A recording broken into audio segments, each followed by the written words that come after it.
Hey everybody, welcome back to fantasygolfbag.com. My name is Drew and I am going to be previewing the PlayerIQ tool at fantasygolfbag.com. So we'll go ahead and hop on into it.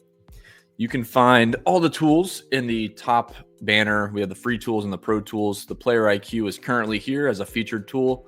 And you can obviously find it in the Pro Tools if that ever disappears. It's already there, but you can find all of our Pro Tools in the Pro Tools dropdown. So we'll go ahead and hop into this. If you're familiar with the Driving IQ and Approach IQ tools, this is basically a advanced version of that, combining both of those together. So I'll try to back up a little bit. What do the IQ tools do in the case of Approach IQ and Driving IQ? So this is giving you a course fit look based on the data that's in our Course Preview Pro. So the Driving IQ gives you a look at all the different distance buckets. So those are matching up to holes that the players have played on over whatever time frame. So right now it's defaulted to the last 8 events. You can do last 4 events, last 24 events, last 12 months, or last 2 years. This is basically finding you all the tee shots that they hit on the same exact holes, and you're trying to match it up to the golf course they're about to play. So for an example, this week is the 3M Open. Majority of the tee shots were 290 to 310. There was a few 270 to 290, and I think 2 from 250 to 270. So we can add in all of these and we can weight them properly. We can do that. We'll just go ahead and add it in there. So that's what the distance buckets are. There's a little pop up here. These buckets represent the average drive on a hole, not the distance of the player's drive. So again, we're looking at the holes and trying to match up essentially a perfect course profile to match up the data that we have for the player mapped to the holes, the types of holes that they're going to play for the current week. Because as you know, they could go play a golf course with a bunch of drives. It's very long and it's a bunch of tee shots, 310 to 330 and 290 to 310. If they go play a golf course and it's 250 to 270, obviously off the tee, strokes gain off the tee is not going to weight itself for us. We have to do it for strokes gain off the tee or spectrum off the tee. So that's the purpose of this tool. Obviously, strokes gained and inherently spectrum data is taking in all of the shots on all the holes, all the tee shots. Our goal is to take all that, whittle it down into what is going to be applicable this week. So like I said, we have 3 buckets this week. We'll be able to weight them down here in the model in just a second, but I'll go ahead and walk through the rest of these filters. So missed fairway penalty. This is also shown in the Course Preview Pro tool. This gives you an idea of like if the missed fairway penalty is high, that tends to mean it's close to 0.4 to almost half a shot of a penalty every time the player misses the fairway. This is typical for courses with that are long, with long rough, or just difficult greens like the US Open is kind of checking all those boxes. Typically I don't mess with this, but it's available for you to tinker with. I'll kind of jump in the gun here a little bit, but we do have counts. So this is the last 8 events. You can see each of those driving buckets, how many tee shots they have had in each of those buckets. So obviously in the last 8 events, when we start to look at these smaller buckets, there's not a ton of tee shots. Like 290 to 310 is pretty prevalent. So you can see there's closer to 100, if not more, significantly more or slightly less. Obviously, if we go to filter out all those tee shots and just look at missed fairway penalty of high, it's likely going to be very few, if any. So now you drop from 110, 120 down to 26. So you could argue that's still a reasonable sample size for what you want to look at. But for me, I would always consider the sample size and go from there. But you have the opportunity to just filter on easy drives. If you want to go back a whole year and just look at difficult driving holes, easy driving holes, as far as the golf course plays, difficult scoring holes, you can do all of that there. Distance penalty is the same idea. It is looking at the average drive, determining if the player, if a player hit their drive shorter than the average drive on a hole, what is the penalty for that player? So this is, if it's a distance penalty of high, that means if the player is shorter than the field average, it's very distance dependent. If the distance penalty is low, that means that it's likely guys are hitting it around the same ballpark. So let's just say the 250 to 270 distance bucket typically has a low distance penalty because that is usually a layup hole. Guys are hitting at 260, and whether they hit at 262 or 255 or 270, there's not a big advantage or disadvantage. So the distance penalty is usually for longer golf courses, 310 to 330 is the average drive. But let's say it's, you hit it 300, you're 20 yards under the average. That's a big distance penalty, and that would show up here. So you also can weight in the distance penalty. Like I said, you can go just run it for the holes, and generally that's pretty good. I wouldn't get too down into the weeds unless you have time to kind of burn through looking through the different sample sizes. But that is what that is for. Driving statistics, we have the relative driving accuracy. So this is plus or minus the field average for any of those rounds that they played. Relative green regulation, the same thing. It is the green regulation number plus or minus whatever the field was. Relative driving distance, the same concept. If the average drive was 292 and they hit at 295, they had a +3 relative driving distance. If it was 289, it'd be -3. Return to par, this is RTP. That is simply scoring on a hole relative to par. So that obviously we're looking at par 4s and par 5s for driving. That is, birdies on the par 5s is -1. Birdies on a par 5 on a par 4 is -1. It's the same exact thing. 4s and 3s are still going to be -1 return to par on those holes. So some people like to look at that, just see who actually scores the best on longer holes, maybe shorter holes, etc. And then lastly, typically the most popular stat used here is strokes gained off the tee.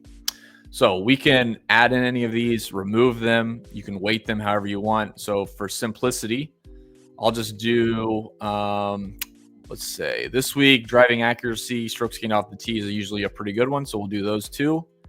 I'll leave the last 8 events as it is for now. And now you can see down in the bottom, we have 3 buckets that we selected: driving 250 to 270, 270 to 290, 290 to 310. But we're not done yet because this is just the driving side.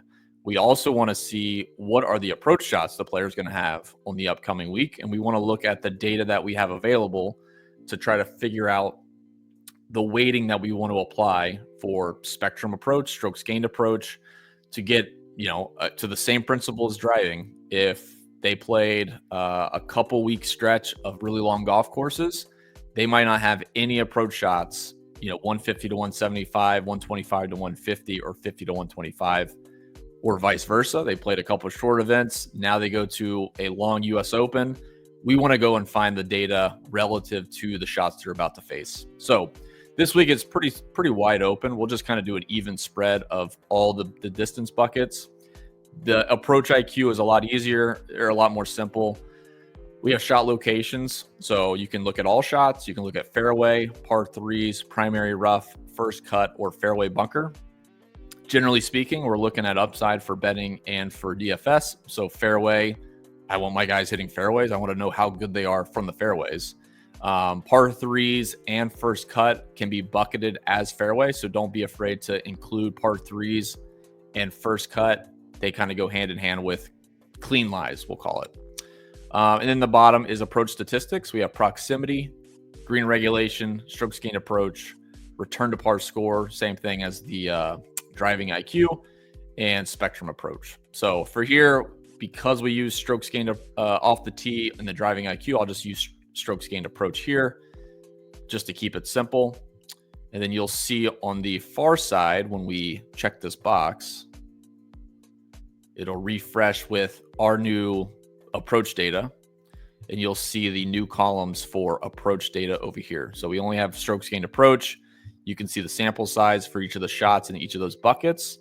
So now we have a driving IQ model and approach IQ model. The last thing we want to do is figure out who is the best across all of these statistics. So we'll go into the model.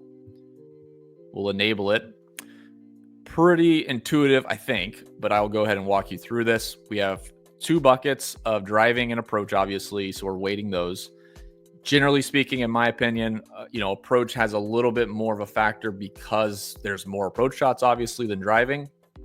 but you're not moving it too much if you even did 50-50. So, a 65-35 split is good, 60-40. Even if you want to do 50-50, you're not going to be, over skewing it to one side too much. If you're within, 10 or 15%. So I think anything between 70-30 and 50-50 are totally fine. We'll do 65-35. And then we got the driving buckets and the approach buckets that we want to look at. Driving first. So obviously there's fewer tee shots in 250 to 270. So we have that weighted down here. We'll do 15%. 270 to 290. It's pretty close as far as the low amount. So we'll do 25%. And then the remaining, we'll just do 60%, 290 to 310. And honestly, it was more than that for the 3M. So we'll actually bump this up. So we'll do 10% and we'll do 20%. There we go. Statistics, you can weight the statistics if you want as well. Stroke gained off the tee is usually pretty good because it encompasses driving accuracy and distance. So let's just go ahead and do like a 70-30 split. So basically I'm adding a little extra emphasis to driving accuracy, but it's still mostly weighting strokes gained off the tee. So now my driving is done. Let's do the approach and then we'll look at the model. For sake of time, I'll just keep these all flat. 20%, you can bump these down or up if you want to add more emphasis to longer approach shots or shorter approach shots. And then we only have one statistic we brought in, strokes gained approach. So obviously that is going to be 100%. Let's apply the model. We get that over here on the left-hand side. I'll scroll down. And now you can see, again, watch sample sizes for some of the driving holes, like Chesson Hadley only has 2 tee shots, 12 tee shots. Probably a good idea to go back to last 12 events. That's usually my favorite range. But you can see Michael Thorbjornsen, Cameron Champ. Thorbjornsen played completely awful on Thursday. Forget what he shot, but pretty terrible. His approach numbers weren't great in this smaller bucket and mediocre here, but really, really good off the tee. Maybe you look into this and you say, okay, well, I want to give a little more emphasis to approach. So we'll do like a 20-80, knowing what we know now. And then that'll refresh. Let's see. Yeah. So same thing. You'll see Thorbjornsen number 1. You can also do percentiles or an average. Chesson Hadley, Cameron Champ, David Ford, Emiliano Grillo, Thurston Lawrence, Ben Coles, Sam Stevens, who shot 9 under, Siwoo Kim, William Mao, Rico Hoey. Let's do the last 12 events. It'll take a second to load because it's a lot of data it's pulling in.